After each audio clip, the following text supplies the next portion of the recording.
Imagine you're walking back to your car tonight, keys in hand, fully expecting to hop into your car and drive home, but your car's gone.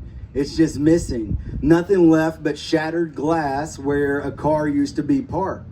So frantic, you call the authorities, but the response that you get is, sorry, that happens a lot around here. Go ahead, file a report, but I wouldn't get your hopes up. So you buy a new car and then you learn that you can expect to have that car stolen every year. Best case scenario, maybe every couple of years. Would you still drive? Now imagine you're just heading home from work, frustrated, you're tired, you've already been sitting in an hour of crawling traffic when finally the road opens up.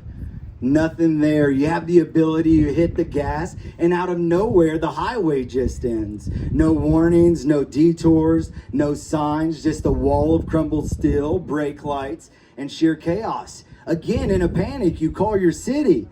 What response do you get? Sorry, we haven't finished that road yet. Maybe you should pick a better route next time. Would you still drive your car? But our cities expect us to ride our bikes. When there are over 2.4 million thefts that happen every year in the United States, and most of those bikes are never returned.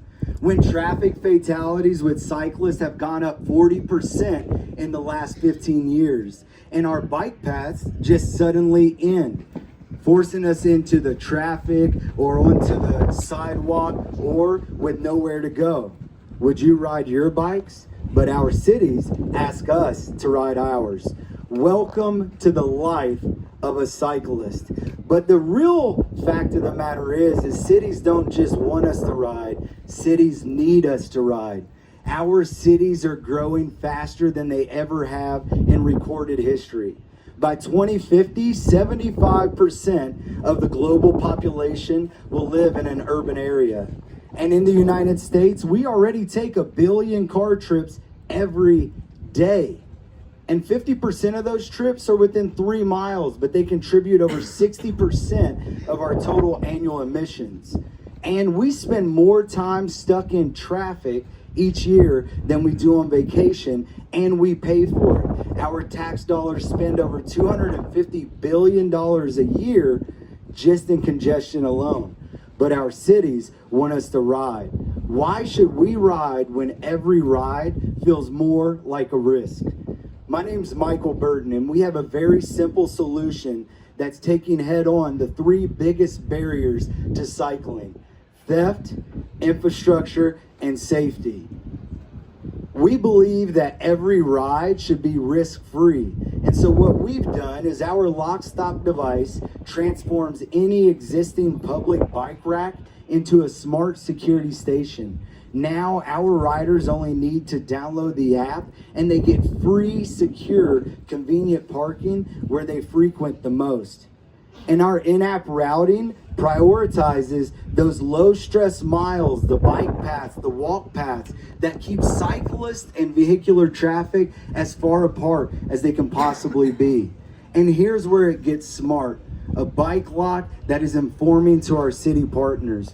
Because we're the only solution in the world that gives riders a meaningful destination, we're giving them free security. It gives us access to critical insights, rich real-time mobility data, so our city partners can understand who we are, where we're riding, where we meet friction, so that they can build the infrastructure that we will actually use and the routes that allow us to make it home to our families safely.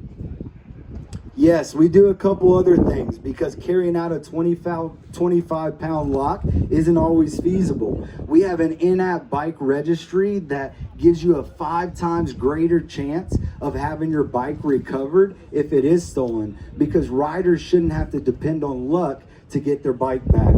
And then we empower our private partners, our city developers, to deploy a privatized bike share system using our share stop. So no more expensive e-bikes, docking stations, or hefty contracts, just a Lockstop that can mount to any of your existing bike racks and empower those that can't ride to work, that they can now ride to lunch.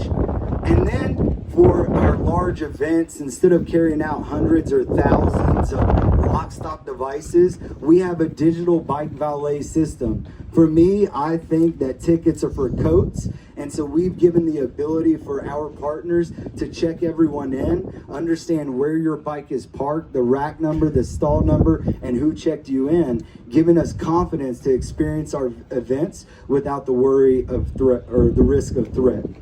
And I know a lot of you that have grown up here with Lockstop, or we've grown up with you, we're no longer just an idea. We're a product in the market. We have 60 live devices deployed right now, nearly 500 lock stoppers, and we're surfacing real-time data insights to our sister cities, Rogers, Arkansas. So if you're our people and if you believe that securing the bike can save the world, I would invite you to scan the QR code or connect with us at our booth. Really appreciate everyone being here. Thank you all.